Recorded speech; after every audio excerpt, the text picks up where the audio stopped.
Episode కాకరేపుతోంది. కారులో కుంపటి రగిలిపోతోంది. దెయ్యాలపై చర్చ నడుస్తోంది. కోవటిలపై రచ్చ జరుగుతోంది. కాంగ్రెస్ బీజేపీలు కవిత ఎపిసోడ్తో ఆటలాడుకుంటున్నాయి. ఇంత జరుగుతున్నా ఇంటి దొంగలు మాత్రం బయటపడట్లేదు. అసలు ఏం జరుగుతోంది? కవిత కన్ఫ్యూజ్ చేస్తున్నారా?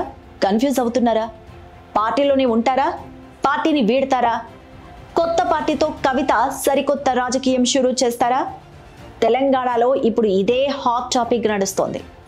తనపై కుట్ర చేస్తున్నారని ఒకసారి, కేసీఆర్ చుట్టూ దెయ్యాలున్నాయని ఇంకోసారి, కవిత వరుసగా అటాక్ల మీద అటాక్స్ చేస్తున్నారు.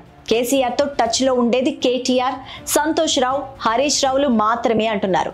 అయితే ఆ ముగ్గురిలో ఒకరు దెయ్యమా? ఈ ఇష్యూలో హరీష్ రావు సైడ్ అయిపోయారు. సో ఆయన్ను ఎలిమినేట్ చేస్తే మిగిలేది కేటీఆర్, సంతోష్ రావులు. మరి కేటీఆర్ కవితల మధ్య ఆధిపత్య పోరు నడుస్తోందని కొంతకాలంగా ప్రచారం అయితే సాగుతోంది. మరి ఆ కుట్రదారు కేటీఆరేనా అనే డౌట్ చాలా మందిలో ఉంది.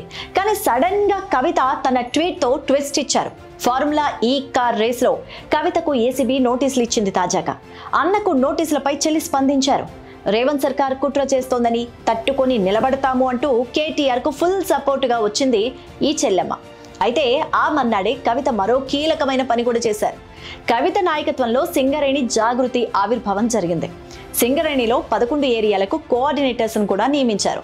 త్వరలోనే కవిత బీఆర్ఎస్ జెండా వదిలేసి జాగృతి ఎజెండా అందుకుంటారని కూడా ఓ సమాచారం. ప్రస్తుతం టీజీబీకేఎస్ కు కవిత గౌరవ అధ్యక్షురాలిగా ఉన్నారు. బీఆర్ఎస్ కు టీజీబీకేఎస్ కు అనుబంధంగా ఉంది. టీజీబీకేఎస్ ఉన్న సింగరేణి జాగృతి పేరుతో కవిత ఎందుకు ప్రత్యేక కమిటీలు ఏర్పాటు చేశారనే చర్చ కూడా ఇప్పుడు సాగుతోంది. అయితే బీఆర్ఎస్ నుంచి కవిత దూరం జరుగుతున్నారా అనేది మరికొంతమంది అనుకుంటున్న భావన. కొత్త పార్టీ పెట్టడంలో భాగంగానే జాగృతిని విస్తృతపరుస్తున్నారా? తెలంగాణ జాగృతిని రాజకీయ పార్టీగా మారుస్తున్నారా?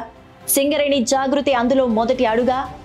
ఇలా ఎన్నో డౌట్స్ బీఆర్ఎస్ శ్రేణులు చర్చించుకోవడం మొదలుపెట్టారు. జూన్ 2న కవిత కొత్త పార్టీ పెడతారు అంటూ బలమైన ప్రచారం అయితే సాగుతోంది. అయితే ఆ తర్వాత కవిత తెలంగాణ వ్యాప్తంగా పాదయాత్ర కూడా చేయొచ్చు అంటూ బీజేపీ ఎంపీ రఘునందన్ రావు కూడా చెప్పడం జరిగింది. అదే జరిగితే కారులో మరింత కల్లోలం తప్పకపోవచ్చు. మరి కవిత మరో షర్మిల అవుతారనే ప్రచారం కూడా నిజమూ కావచ్చు. అసలు జూన్ 2 వరకు ఏం జరుగుతుంది అనేది వెయిట్ చేసి చూద్దాం.